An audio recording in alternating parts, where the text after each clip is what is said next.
Yes 100 प्रति minute dictation start होगी 3 second बाद। स्टार्ट। प्रधानमंत्री मोदी के जीवन की कहानी असाधारण किस्मत से जुड़ी हुई एक गाथा है। वे रेलवे स्टेशन पर चाय बेचते थे। उन्होंने अपने राज्य का नेतृत्व किया और फिर दुनिया के सबसे बड़े लोकतंत्र के प्रधानमंत्री बने। लेकिन किसी की भी तकदीर हमेशा साथ नहीं देती। भारत में कोरोना की खत्म हो रही दूसरी लहर से पूरे नुकसान की तस्वीर अस्पष्ट बनी हुई है। अनुमान है कि वायरस से अब तक लगभग 20 लाख मौतें हो चुकी है। ऐसे भयानक समय में कुछ खराब फैसलों के बीच मोदी की मुश्किलें कम नहीं हुई है। फिर भी प्रशंसकों ने मोदी का साथ नहीं छोड़ा है। पैरा। महामारी से पहले ही धीमी पड़ चुकी अर्थव्यवस्था 31 मार्च को समाप्त वर्ष में 7% सिकुड़ गई। अब पटरी पर आने के बजाय वह ठहर गई है। बड़े पैमाने पर मौतों और बीमारी के प्रकोप के बीच साधारण लोगों को बढ़ती महंगाई, बेरोजगारी और गरीबी ने जकड़ रखा है। उधर अमीरों की संपत्ति बढ़ रही है। गुजराती अरबपति गौतम अडानी की संपत्ति महामारी के बीच लगभग 3.19 लाख करोड़ रुपए बढ़ गई।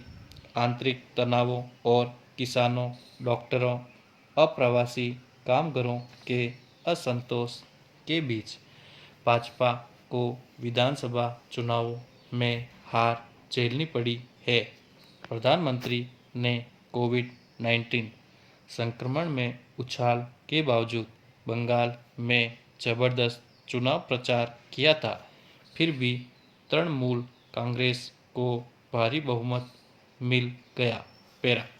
अंतर्राष्ट्रीय स्तर पर भी मोदी सरकार की प्रतिष्ठा को आघात लगा है। चीनी सेना ने 1 साल पहले कब्जा की गई भारतीय जमीन से हटने से इनकार कर दिया है।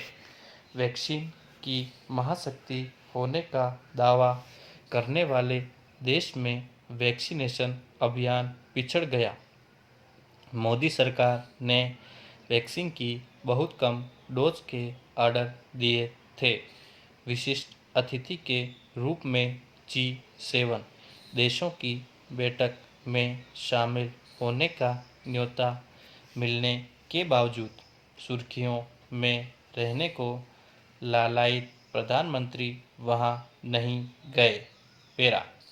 कुल मिलाकर 7 साल पहले मोदी के प्रधानमंत्रित्व कार्यकाल की शुरुआत में जगी उम्मीदें हवा हो गई है। उनके विरोधी एक के बाद एक प्रहार कर रहे हैं। नया आरोप उनके पाखंडी होने का है। उनकी सरकार लगातार आलोचकों का दमन कर रही है। ट्विटर जैसे सोशल मीडिया प्लेटफॉर्म को भी नहीं बख्शा गया है। फिर भी वह स्वयं को आज़ादी का चैंपियन घोषित करती है।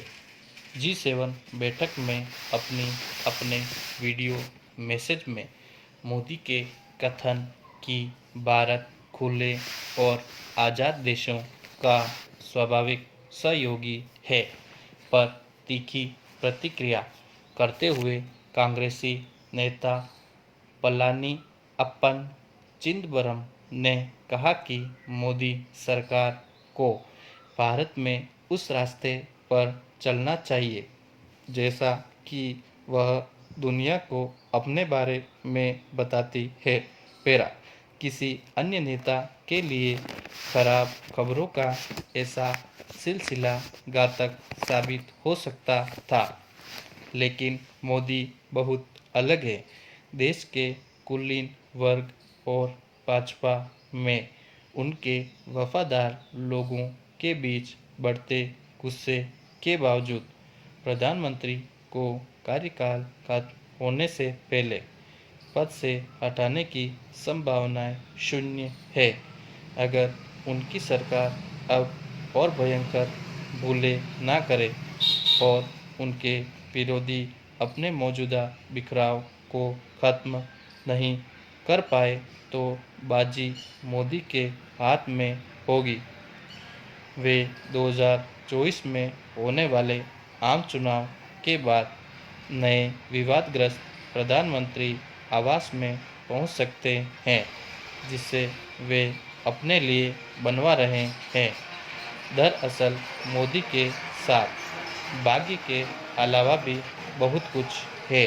उनके व्यक्तित्व का आकर्षण उन्हें अपने हिंदू राष्ट्रवादी प्रशंसकों के अलावा अन्य लोगों के बीच मजबूत छवि को बनाए रखने के लिए काफ़ी है। अमेरिका के पूर्व राष्ट्रपति ट्रंप के समर्थकों के समान मोदी के प्रशंसक भी उनके कमज़ोर फैसलों से अप्रभावित लगते हैं। पेरा आलोचक कहते हैं कि बालों की सफ़ेदी के साथ मोदी की बुजुर्ग इमेज का आकर्षण कम हो गया है। विरोधियों पर उनके हमलों की धार भी पहले जैसी नहीं रही। फिर भी वे मानते हैं कि मोदी के पास एक अन्य मजबूत तत्व है। भाजपा एक विशाल और सक्षम चुनाव मशीन है। पार्टी को सभी दलों के कुल चंदे से अधिक चंदा मिलता है। भाजपा के पास ताकतवर संघ का समर्थन है। भाजपा ऐसी एकमात्र पार्टी है जो राजनेताओं को लुभाने में सक्षम है। वह देश में कहीं भी चुनाव लड़ सकती है। भारत की अधिकतर विपक्षी पार्टियां क्षेत्रीय है। वे भाजपा शासित केंद्र के साथ आसानी से काम करने तक सीमित रहती है। कांग्रेस ने दशकों तक देश को किसी जागीर के समान चलाया है और वह अब भी देशव्यापी प्रभाव होने का दावा करती है। लेकिन राहुल गांधी के नेतृत्व में पार्टी के पास मैदानी काम करने और सहयोगियों को एकजुट करने की क्षमता नहीं है। संपादक और स्तंभकार समर हलरणकर कहते हैं कि महामारी से निपटने में मोदी द्वारा सब कुछ गलत करने के बावजूद और सब कुछ सही करने पर भी राहुल गांधी के विकल्प होने की संभावना नहीं है। बदलाव के लिए केवल मोदी की किस्मत का पलटना भर काफ़ी नहीं है। धन्यवाद।